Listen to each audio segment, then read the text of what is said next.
This is the Build Wealth Canada podcast, session number 15.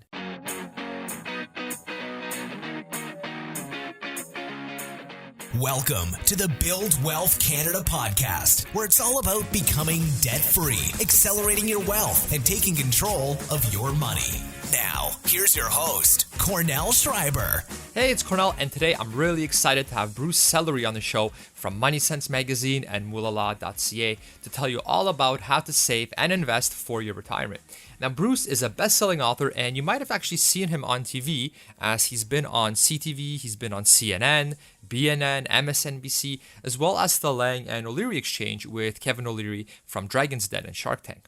He is also the author of the book, The Moolala Guide to Rockin Your RRSP, which is actually a fantastic book that I would recommend to everyone. In it, he actually does a really good job of inspiring you to take action when it comes to planning and saving for your retirement, which I find is really good if you know this is something you should be doing, but just aren't feeling motivated enough to do it. He also provides a great step-by-step guide in a book on how you can actually pull all of this off. Now, as is customary on the Build Wealth Canada show, we do have another giveaway for you and all Build Wealth Canada listeners. So you can enter to win a copy of Bruce's book by signing up for free at buildwealthcanada.ca. Upon signing up, you'll be automatically entered into the giveaway, and you'll get more expert interviews like the one with Bruce as they get released.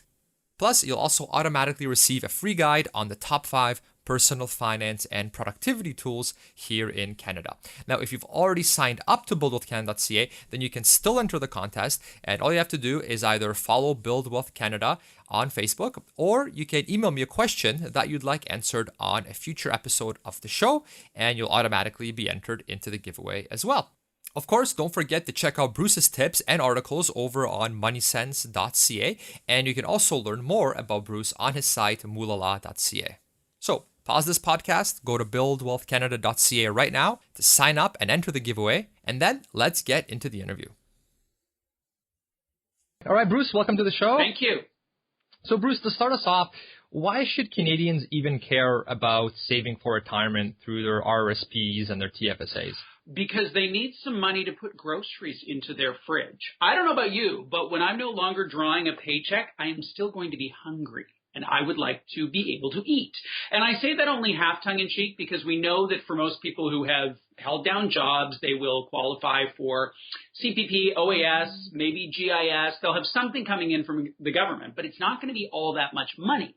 So when you think about the life that you want to have when you're no longer drawing a paycheck, what's it look like? How much is it going to cost, and where's the money going to come from?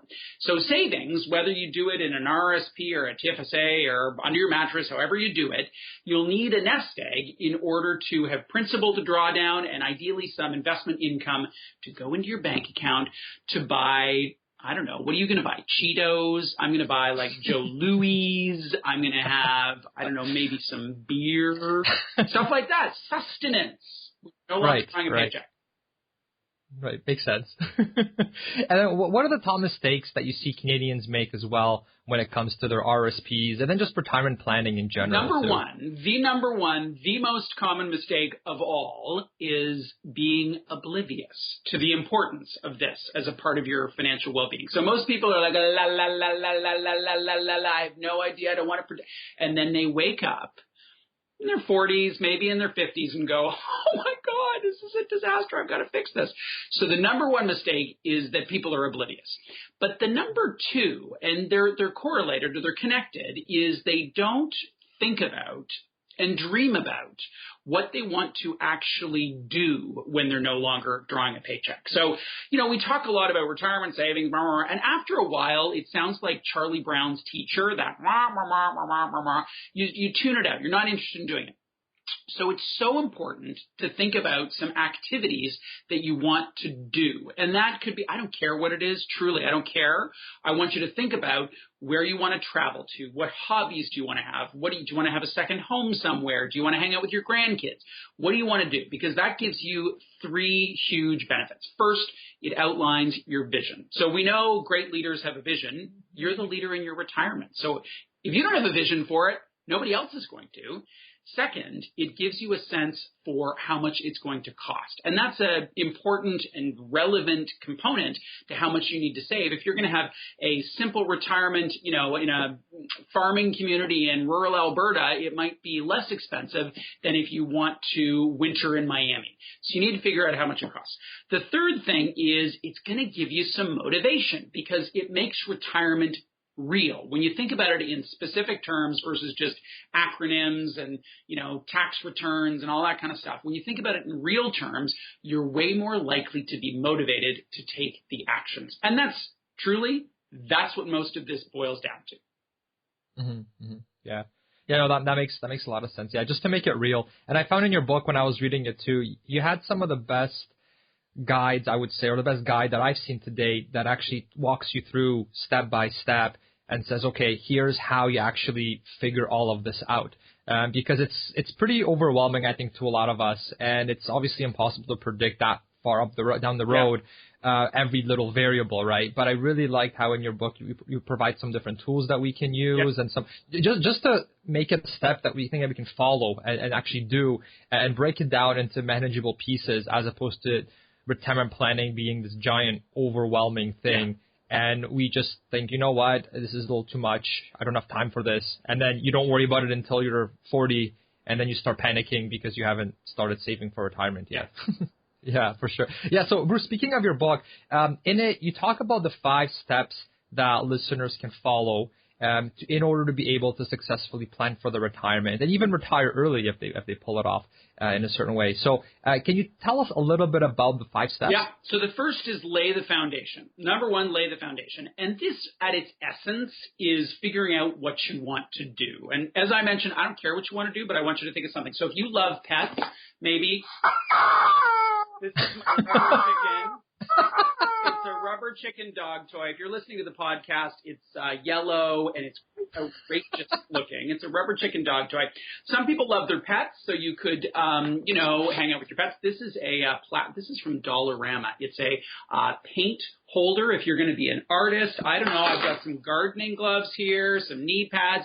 I really love props as a way to visualize what it is that you're going to do. So if you start by laying the foundation, and this is the step that most people skip because it's not on your financial advisor's radar, but start with the dream, start with the vision, start with what excites you, and then you can move on to all the other stuff. The second is determine how much you're going to need. These are my very fancy measuring cups in multicolors. There's green, there's yellow. It's really important to do the basic calculation on how much you need. And, like all good baking recipes, not cooking necessarily, but baking, the measurements are important. And that how much do you need calculator factors in things like investment return, how old you're going to be when you die, how old you're going to be when you retire, so how long that period of time is. And it puts all those factors into a calculation that'll show a nest egg. And it's an approximation. I don't care so much if the number is right. I just want you to have a number, because then you can refine it as you age and get older. So lay the foundation, determine how much you need, and then the third part is develop the plan. And why don't we talk about that in more detail, because that's a meat of it. But then that's where a lot of people stop. They've got a plan. Useless, completely useless if all you have is a plan. What you need to do next is take action. This is a bedazzled running shoe. For those of you who can't see it, it's purple and silver. It's very fancy. And really, Nike said it best when they said, just do it. If you have the plan and you don't do anything with it, then you have completely wasted your time. It is not helpful. So what I talk about in the book, and we can talk more about, is what are the hurdles between one having a plan and one actually taking action on the plan. And then step number 5, rounding it all out, is staying engaged. And staying engaged is a function of habits. Some people have great financial habits. Some people have terrible ones. But that's really at the heart of it. And I use the metaphor of brushing your teeth. I hope you brush your teeth, Cornell. Do you brush your teeth? I do. I do, actually. How often yes. do you floss? I try to aim for once every 2 days. That's good. It's very good. Yeah. I had to put flossing into my day timer because it was not a habit. So I put it in my day timer, and after a month, it became a habit. Much of what we talk about in personal finance is simply not a habit for people. So they're not used to contributing to their RRSP every month. They're not used to doing all those kinds of things, rebalancing the portfolio. So I want people to focus on the habits that will deliver them the biggest benefit to their financial well-being with the least amount of work, because I do not want personal finance to become your hobby. You have better things to do. Most people have better things to do, stuff that gives them more joy than focusing on their how much do you need to retire calculator every night from 7 to 10 p.m. It's great if you do that work, but you should, you should watch House of Cards or gamble online. Virtuous activities like that versus personal finance. So that's really step number 5, is staying engaged and focusing on your habits. Mm-hmm. Yeah, and I liked actually as well in your book when part of it you talked about automating the process as well. So you have these good habits, but also there's ways that you can automate it so that you don't have to worry about it and it just happens. And what also I found in your book that was unique to some of the other ones I've read is that you also address the fact that what if someone is self-employed or they have very sporadic income? Yeah. So maybe, for example, like a real estate agent or an entrepreneur where you might have a big windfall every once in a while, but you don't get that consistently same paycheck every single month. So you actually talk about that and how to plan for that. So I thought that was really, really neat because I'm in that boat. So it's nice to it was definitely a different strategy that's not commonly talked about, but really important because a lot of us do fall into that category as well. Yeah. So no, that's great. Thanks so much. Now, moving on to my next question, more so about using an RRSP to purchase your first home.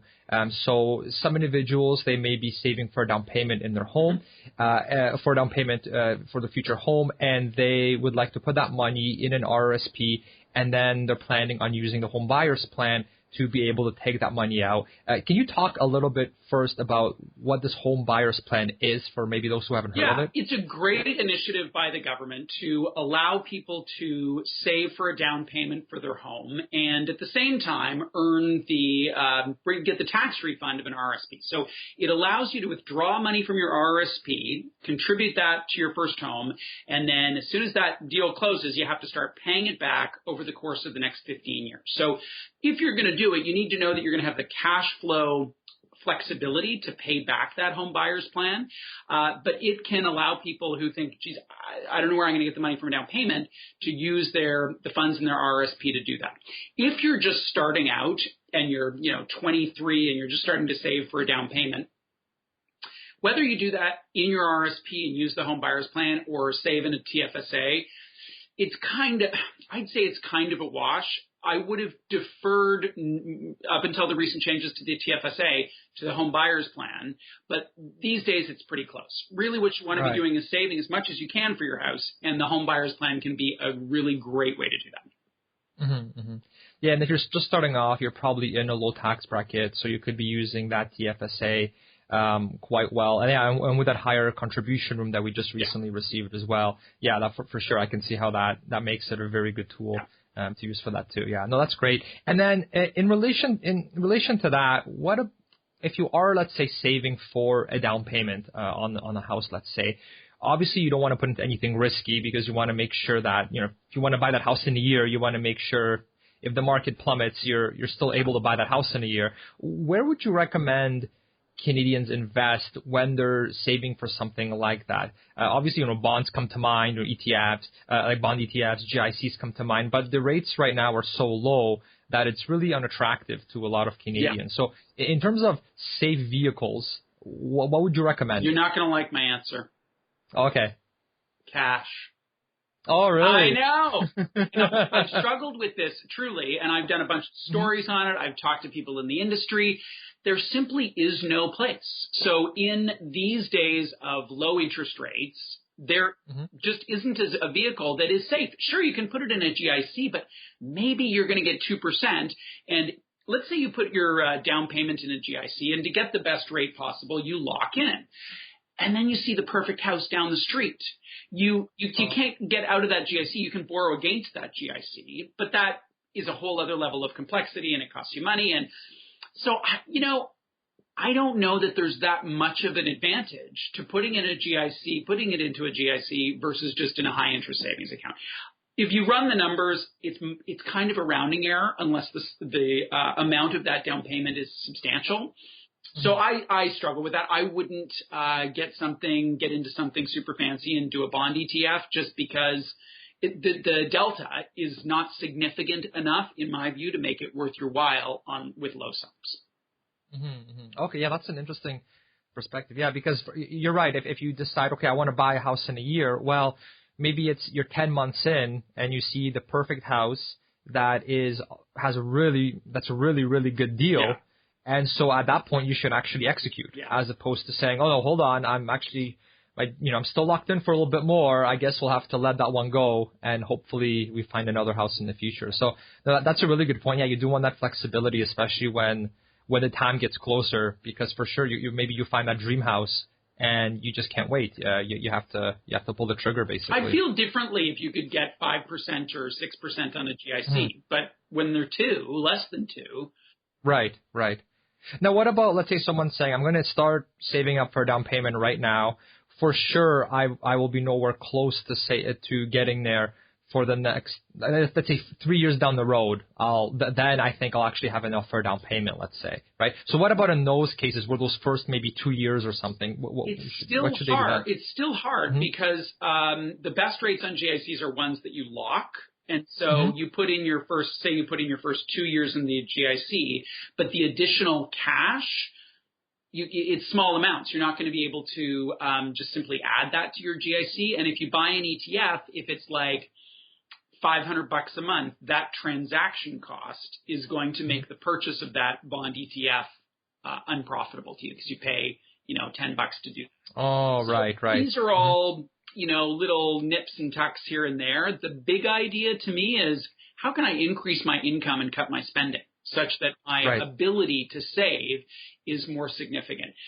Whether or not you earn 1% on the money or 3% on the money that's at the margins. But where you can get a bonus at work, take a second job, take a roommate into your basement, rent out your parking garage, like those are the kinds of things that could be material.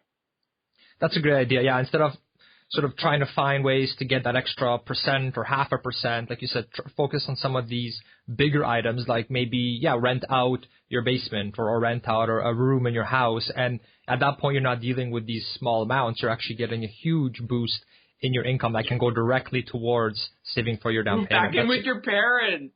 That's right. the most efficient way to save money right there. Just move back. Yeah, that's great. Now, what about somebody that maybe is no longer not looking to buy a house, but maybe they're getting close to that retirement age. They're looking for something a little bit safer as well. They don't want to they're worried about having too much of their money in equities. What are some recommendations that you have for those individuals? Well, my view of the investment marketplace is very, very simple. So what I talk about in both my books is low-cost ETF investing. And I think for many people, not everybody, but many people, that makes a ton of sense. So you've got a very simple portfolio, maybe made up of 4 ETFs. One of them is a fixed income ETF. Maybe that is around your age. There's a lot of discussion about how much fixed income one should have, and a part of that relates to practical risk tolerance, and a part of it relates to psychological risk tolerance. We can talk more about that. But the rule of thumb I still use is fixed income equals age with someone who doesn't have some other backstop on income. So, for example, if you happen to have a defined benefit pension and your retirement is really just augmenting things, then you probably don't need any fixed income in your RRSP because you've got this guaranteed defined benefit pension that is going to take you through thick and through thin. So you can afford to take more risk on the equity portion. So it depends on lots of different factors, but my starting point would be a portfolio made up of 4 ETFs. And one of them is fixed income. It's approximately equal to your age. As you head into your 50s and 60s and you get set to retire, that amount might decline. Might increase. Right. Mm-hmm. And then I assume the other 3 ETFs you're referring to, one would be Canadian broad market, one would be U.S., and one would be international. You're good. Or you've read my book. Are you clairvoyant or did you read the book? I did read the book. What am I thinking now? What am I thinking? You're thinking what prop to use next for the. You've got me curious. What else you have up your sleeve? Yeah, no, that's great. And actually, I'm going to jump ahead to one of the questions I was going to ask a bit later. Is when it comes to ETFs, do you recommend strictly focusing on broad market ETFs or broad market index funds, or do you like to tweak it a little bit and say, okay, maybe let's have a certain percentage in, let's say, emerging markets. Let's have a percentage in, let's say, small cap stocks. Do you do anything like that? And what are your thoughts on taking it further like that? I don't, and I think most people shouldn't, simply from the perspective of complexity. Now, as you can imagine, I see Canadians of all economic backgrounds, educational backgrounds, interest in personal finance, all that stuff. And when you aggregate where people are at, the level of complexity needs to be fairly low. I write about something called the priority pyramid and focus on people having positive cash flow, getting rid of debt, saving something, taking advantage of tax vehicles.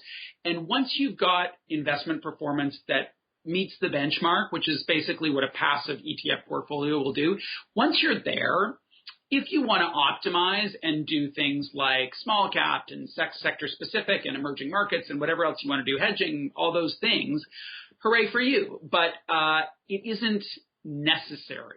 If you can just get yourself to the position where your portfolio is approximating global benchmarks, you're doing so much better than most other people, because most people aren't doing anything, or they're blindly investing in products with very high MERs, management expense ratios, and so they're slipping behind the performance of the index and they're oblivious to the cost of those fees. So yeah, you could do that, but I don't feel really strongly about it because I see how low complexity people currently are, and I want to take them up the levels of the ladder, but they don't need to get to the tippy top of the ladder in order to be successful. Right. And I can see someone just getting started off. I could see that really intimidate a new investor as well. It's too much. For me, it would be a really big deal to jiggle the toilet so it stopped running. The thought of replacing the toilet seat, oh my God, or actually replacing the entire toilet, let alone changing a sink. I mean, I would just burst into tears, crawl under my bed with a box of Oreos, and nah, I'm not doing any of that stuff. And some people who are very handy would, they'd retile their bathroom and have a great old time. That's not me. So when you think about the do-it-yourself component of personal finance, what can you actually do? Well, you actually can get in there. And if you are a DIYer, come up with a great portfolio of simple stuff. And if you're working with a financial advisor, and by the way, lots of people do and do so successfully, so I'm totally not against that. I think those are great relationships. But you'll still begin with something fairly simple and low cost, efficient, just so you're not giving your performance away in fees. Yeah, that makes sense. Yeah, for sure. I think it's I remember when I first started investing, you pick up some of the flyers from the different providers and you see those flyers with all the different tickers and the dozens and dozens ETFs that you could possibly buy. And, fortunately, when I got to that point, I've already researched it ahead of time, so I didn't get intimidated by it because I already knew what I was looking for and what I need. But I can see how if someone's just starting off and they say, okay, let's get into investing, I should really learn about this. And they look at something like that, at all the options available to them. It's almost like you want to just throw in the towel because it's just way too complex. And then exactly. The chicken agrees. Exactly. That's what they want to do. Yeah. So no, for sure. So I like your point about to first focus on not try to go right away for this complexity and then just kind of stick with the basics. Because that's really all you need to get really good performance anyway. Yeah. Now, Bruce, going forward, can you explain a little bit about what an RRSP loan is and when it is versus when it's not a good option? So basically, and there are a couple of different types of RRSP loans, but basically what they allow you to do is borrow money from an institution, potentially a bank, so that you can make your contribution and maximize the tax refund that you have. So that's good. once to do some sort of a catch-up to get yourself sorted, there are two things to remember. First is it's a loan, and you pay to borrow money. Now, interest rates are super low. It's not a lot of money. And when you do the math, you can absolutely see that it would be beneficial. My bigger issue with RRSP loans is my concern that it masks a deeper issue. And the deeper issue is that you've not sorted out your cash flow to be able to contribute to an RRSP on an ongoing basis.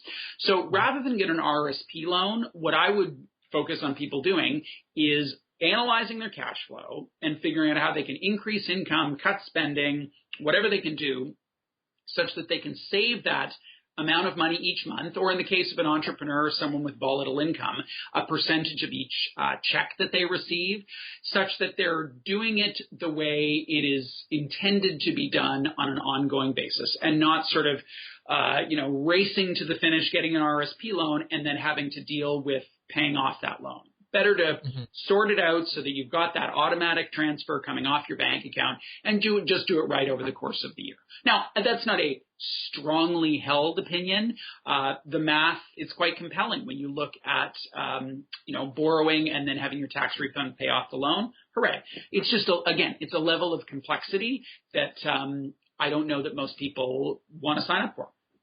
Right. So let's say someone is right now currently, they work full time, they're taking, let's say, 15% of their paycheck, and they're investing it right away in, let's say, broad market ETFs, let's say, or mutual funds.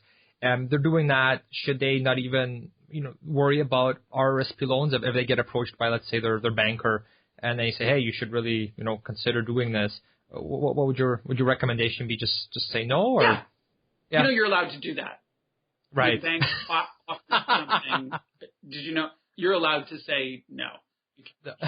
Now, what I would see is how you could take that from 15% up to 18%, and then you've maxed out your RRS. Maybe you've got contribution room from the past that you could catch up on, and think about it holistically so that your cash flow, for everybody really, retirement is just one piece of where they want their money to go. There is a mortgage, there's probably savings for kids' education, there's dream vacations, there's savings for cars, all those kinds of things.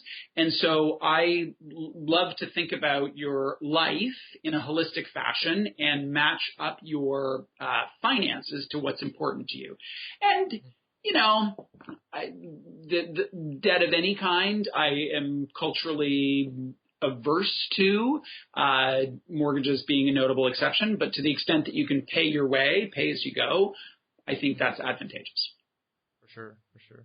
Yeah, that's great. And Bruce, also, when we're calculating when we're planning for retirement, we have our spreadsheet up there, we're trying to figure out how much we need. When doing that, obviously we have to take into account inflation since we are looking at such a long time frame. How do you personally factor in inflation when you're doing your own calculations? Do you just take your rate of return and then subtract inflation and kind of use that as a number, or do you have some method that you prefer? Much simpler. Okay. I use an online retirement calculator, and that'll factor it in for you. So, you need to, we talked a bit about this, but you need to take that calculation with a grain of salt. It is a really wide rule of thumb, like a Shrek size thumb versus a rule of thumb that can be applied to everybody. But I'd encourage you to play around encourage you to play around with the variables, because then you can sort of get some sense of what's going to be required. I also think of it as, what do I want to retire versus what do I need to retire? Because for most people, there's a higher aspiration for life in retirement that exceeds just roof overhead and Bud Light in fridge. Most people want to do stuff like hang out with their grandkids or whatever it may be. And those activities, in particular in the first decade of your retirement, can be quite expensive. The other thing that we don't talk enough about is the 3 phases of retirement that most retirees, unless they die early, most retirees go through. So there's the active retirement, maybe that's from 65 to 75. And then there's the at-home retirement, which maybe is 75 through 85. I'm making up all the ages, but and then the retirement that may require some sort of significant cost in care. So maybe that's in-home care, maybe that's a long-term care facility from 85 to 95. And obviously, we're not all living till 95, but there are, for most retirees, 3 phases. One in which they take these world cruises and spend buckets of money. The second, where they don't spend all that much money because they're living at home and gardening. And the third, which they can be spending lots of money because they need live-in care, or they need a long-term care facility that's $5,000 a month and it's not covered by the government, whatever it is. So it's difficult, especially for someone who's 30 years old, who doesn't know a lot of people in that circumstance and doesn't have parents who are in that circumstance. Someone at my age, years old, I can see it. You're not 30, Bruce? I thought you were talking about yourself. That's the makeup. That's what I can see it with my own parents who are in their late 70s, and they're both happy and functioning and all that stuff.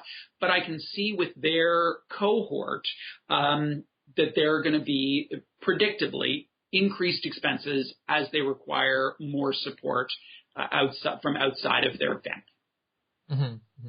Yeah, so would a good way to factor that in be to say, okay, I'm using an online calculator, and we sort of have the worst case scenario, and we have the probably maybe most likely scenario based on what you know, and then sort of the nice scenario where either you're healthy for a really long time or the markets do really well for you, whatever the case may be. So you have sort of 3 different scenarios, and then you make sure that before you pull the trigger, before you retire, that sort of worst case scenario is taken care of. Would that be a good approach, or would you factor that in? Now, okay. It depends on your age too, how in depth that calculation is. If you're in your 30s, I just want you saving as much as you can. So, can and still live a great life. Because I don't know if you know this about me. I actually do not believe in frugality as a virtue. I know. So shocking for a personal finance guy to say that. But I don't. I believe in making informed choices about how you spend your money. And I don't think frugality is a virtue or a vice, nor do I think spending is a virtue or a vice. It's really down to individual choice. So some people with eyes wide open make the choice to spend in their pre-retirement lifetime. And if they go in eyes wide open and then they've got nothing more than government benefits in retirement and maybe the roof over their head, okay, that was the choice that you made. And so you'll just need to live with that. Mm-hmm, mm-hmm. Gotcha. Okay, no, that sounds good. That sounds good. so controversial, Bruce. With I am very controversial. Very controversial, and a big swearer, as you. Well, I haven't had to bleep anything out yet, so thank you for limiting my my editing time here once this podcast is over. No, just a couple of quick questions. Do you still have a few more minutes, Bruce? All right. One quick question is regarding RRSP contribution room. Let's say you have a spouse that is maybe a stay-at-home parent, and so they're not. They have some RRSP contribution room built up. They haven't used it all up. Is there a way to be able to use? So you're in a higher tax bracket. Is there a way to be able to use some of that contribution room for yourself? Yeah. Well, if you mean for your spouse. Oh, for your spouse. Yeah. So spousal RRSP is a great initiative to allow you to split income in retirement. So basically what you want is when you're retired for you and your spouse to have as close as possible the same size of nest egg. And the reason is that if you've each got a nest egg that spins off $50,000 in income, you're going to be paying less tax, $50,000 and $50,000, you each paying $50,000, than one person with $100,000.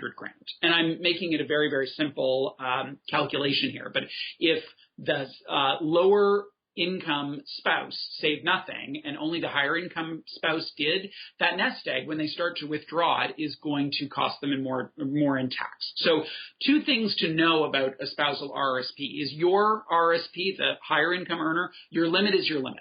So say you've got $20,000 in contribution room, you can put some into your RRSP and some into a spousal RRSP, but it's $20,000. That's all that you've got.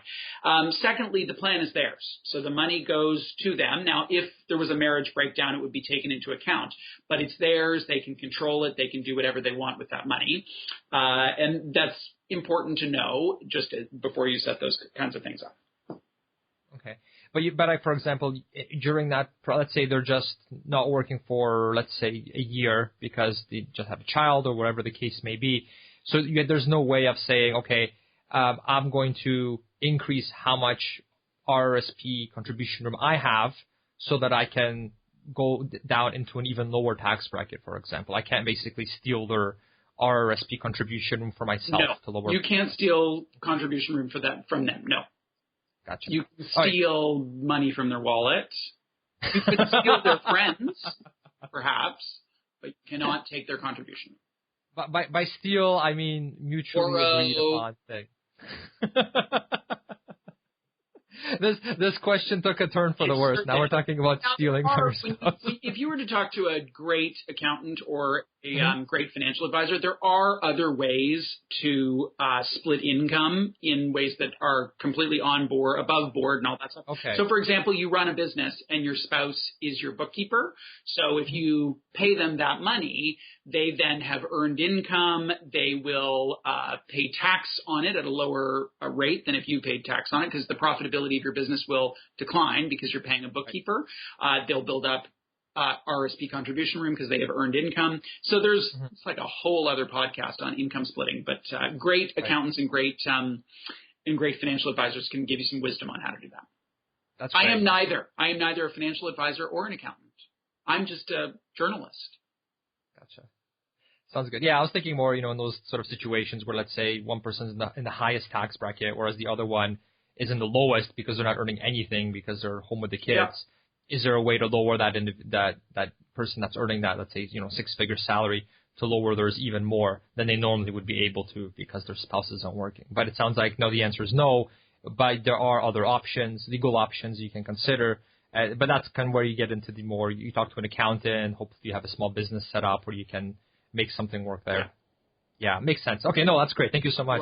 All right, final question about annuities and using annuities for retirement. Can you define annuities first, just for those that maybe haven't listened to a previous episode, and then kind of what are your thoughts on them as well? Well, I'm a fan, especially for those people who don't have a defined benefit pension, because basically what an annuity is, an insurance product, you buy it and then it gives you money regularly that kind of is like a pension. So say you put $500,000 into an annuity and you pay that, and then whatever the monthly amount is becomes a secure part of your income.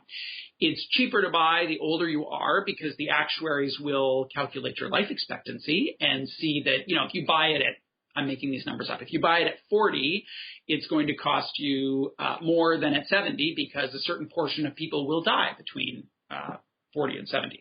So, I think it's probably something that I'm going to do when I retire because I don't have a defined benefit plan, and then I'll have that as one element of my income when I retire.